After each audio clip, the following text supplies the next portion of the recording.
Result দেওয়ার আগে টপাররা যেমনটা চিন্তা করে। 12 তারিখই তো রেজাল্ট দেওয়ার কথা ছিল, তারিখটাও চলে আসলো সামনে। কি যে হবে নে। সব পরীক্ষা তো ভালোই দিলাম, অঙ্ক 100-100, ইংরেজি একটা ভুল গিল, সমস্যা নেই, 1 মার্ক কাটবে না, 99 পাবা না। আর বাকি তাই তো 28টে 29টে করে ঠিক হয়েছে, রিটেনেও কুপায় দিয়ে আইছি, কোনো সমস্যা নেই। তবে গোল্ডেন তো হয়ে যাবে না, তবে চিন্তা আসছে 98% মার্ক পাবা নাকি না। যদি না পাই তাহলে মুখ দেখাবো নাকি আমি বাইরে, খুব টেনশনে আছি, কি যে হবে না। রেজাল্ট দেওয়ার আগে ব্যাকবেঞ্চাররা যেমনটা চিন্তা করে।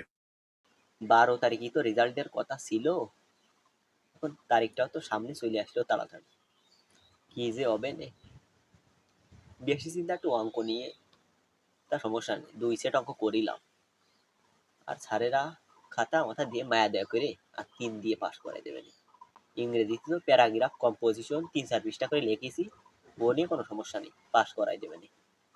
ধর্ম ধর্ম নিয়ে তো কোনো সমস্যা নেই, তো যদি একবার পাস করে যাই তাহলে যে কি খুশি হবা নে, একটা পার্টি দিবা না আমি, যদি একবার পাস করে যাই।